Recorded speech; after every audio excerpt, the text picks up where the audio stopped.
अस्सलाम वालेकुम viewers. Life art and fun YouTube channel पर आपको खुशामदीद कहते हैं। डियर व्यूअर्स, आज की इस वीडियो में हम आपके साथ बहुत ही अहम मालूमात शेयर करने जा रहे हैं। अगर खुदा ना खास्ता आपका मोबाइल चोरी हो जाता है तो फिर आप क्या करते हैं या क्या करना चाहिए। और बुनियादी तौर पर तो एक जिस बंदे का मोबाइल चोरी होता है उसको दो किस्म के नुकसान होते हैं। एक तो ये नुकसान होता है कि एक अच्छी खासी अमाउंट का मोबाइल होता है और वो माली नुकसान होता है। दूसरा ये होता है कि इंसान को ये टेंशन होती है कहीं जो मोबाइल डाटा है या सिम डाटा है जो है वो कहीं क्रिमिनल इवेंट में किसी इंसिडेंट में वो इस्तेमाल ना हो जाए, मोबाइल किसी जुर्म में इस्तेमाल ना हो जाए। तो ये जो दूसरा है कि जुर्म में इस्तेमाल होने वाला ये तो माली नुकसान जो है उससे भी ज्यादा तशवीश का सबब बन सकता है। तो लिहाजा पहले आम जो तरीका मरवज है वो ये होता था कि सादा आप एप्लीकेशन लिखें और लिखने के बाद आप जो है मोबाइल का बायोडाटा दें और थाने में उसकी रिपोर्ट दर्ज करवा दें। तो अब जो है आपके साथ जो शेयर करने जा रहे हैं वो ये है कि पीटीए यानी पाकिस्तान टेलीकम्युनिकेशन अथॉरिटी ने ऑनलाइन कंप्लेंट का जो है आगाज कर दिया है। आप पाकिस्तान टेलीकम्युनिकेशन अथॉरिटी की वेबसाइट पर जाकर ऑनलाइन इसके लिए अप्लाई कर सकते हैं। ये बहुत ही सादा फॉर्म है, सिर्फ 2 पेज का फॉर्म होगा और वहां आप आसानी के साथ कंप्लेंट दर्ज करवा सकते हैं। ये सारी तफसील मैं आपके साथ डिस्कस करता हूँ, सारी मुकम्मल मालूमात आपको प्रोवाइड करता हूँ कि आपने फॉर्म किस तरह फिल करना है। अगर मोबाइल को ब्लॉक करवाना है तो फिर क्या करना है, और अगर आपका मोबाइल मिल जाता है किसी करीबी जगह से कहीं गिरा हुआ है या आप समझते हैं कि चोरी हुआ लेकिन वो चोरी नहीं हुआ, वो आपको मिल जाता तो आपने उसको एक्टिव किस तरह करना है। ये दोनों चीजें बहुत अहम है। वीडियो को मुकम्मल देखिएगा और वीडियो को लाइक कर लीजिए। और अगर आपने अभी तक life art and fun YouTube channel को सब्सक्राइब नहीं किया तो इसको सब्सक्राइब भी कर लें। तो आइए हम पीटीए की जो है वेबसाइट उस पर जाते हैं और आपके सामने मैं बताता हूं कि आपने कंप्लेंट तक कैसे पहुंचना है। ये आपके सामने लेफ्ट साइड पे दूसरे नंबर पर कंज्यूमर सपोर्ट नजर आ रहा है। तो यहाँ आप जब तीसरे पॉइंट पर जाएंगे कंज्यूमर सर्विसेज, इस पे आपने क्लिक करने की बजाय आपने माउस को यहाँ रखना है और जब ये पेज साथ राइट साइड पे ओपन होंगे तो आइकन ओपन होंगे तो यहाँ तीसरे नंबर पर है कंज्यूमर कंप्लेंट। इसको आप क्लिक करेंगे तो आपके सामने ये पेज ओपन हो जाएगा, कंप्लेंट वाला एप्लीकेशन फॉर्म ओपन हो जाएगा।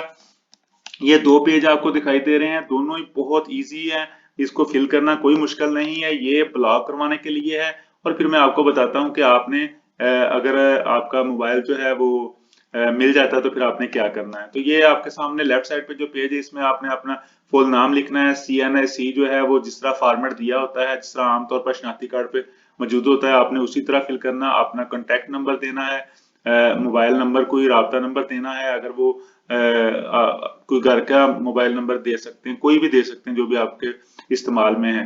तो इसी उसके बाद ईमेल है, अगर आपका ईमेल है तो आप लिख दें, अगर ईमेल नहीं है तो इसको आप छोड़ भी सकते हैं क्योंकि ये कंपलसरी नहीं। उसके बाद आपने अपना सिटी जो है वो सिलेक्ट करना है, जो भी आपका शहर का नाम है वो आप यहाँ ड्रैगिंग लिस्ट से आप सिलेक्ट करेंगे। उसके बाद आपने पोस्टल एड्रेस लिखना, यानी आप अपना घर का एड्रेस लिख सकते हैं। राइट साइड पे हम आते हैं, राइट साइड पे कंप्लेंट की डिटेल है। तो DIRBS रिलेटेड कंप्लेंट अगर है तो वो आप लिख दें कि उसके बाद stolen mobile handset IMEI related complaint है तो आपने इसको यस कर देना है।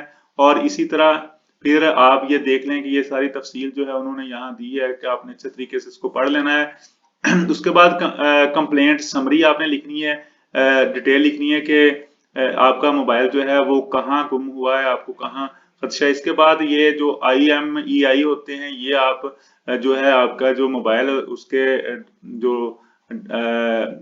डब्बा होता है उसके ऊपर भी ये लिखा होता है। और इसके अलावा आप मैसेज करके जो है ये IMEI जो है वो भी आप मालूम कर सकते हैं। इसके बाद last number in handset slot 1 जो है वो आपने लिखना है, 2 3 4 इस तरह।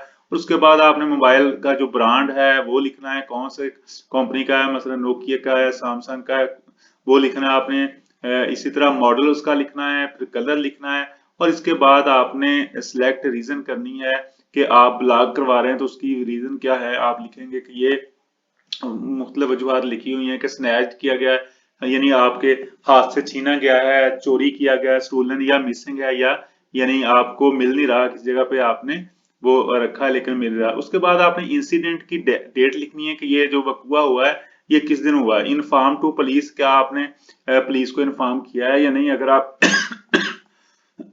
सॉरी, अगर आपने इन्फॉर्म तो करना चाहिए, सबसे पहले आप थाने में भी रिपोर्ट कर दें, उसके बाद ये कंप्लेंट करें। तो अगर किया है तो फिर आपने यस करना, नहीं किया तो आपने यहाँ नो करना।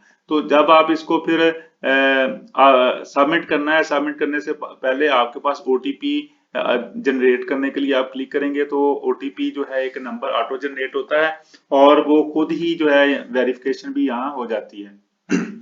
उसके बाद टर्म्स हैं, टर्म्स एंड कंडीशंस हैं। आपने अगर वो पढ़ना चाहें तो क्लिक करके पढ़ सकते हैं। और यहाँ जो है इस बॉक्स को आपने क्लिक करना है। उसके बाद रजिस्टर कंप्लेंट पे आपने प्रेस करना है। जब ये आप प्रेस करेंगे तो उसके बाद आपको एक एक्नॉलेजमेंट मिलेगी, एक रसीद मिलेगी, उसके ऊपर आपकी कंप्लेंट नंबर होगा।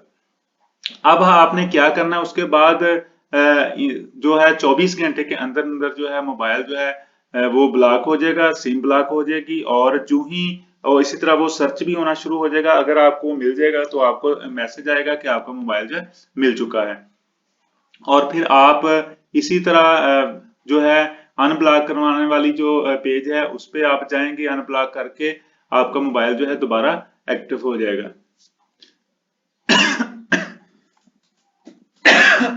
जा यार, सारे खांसी ने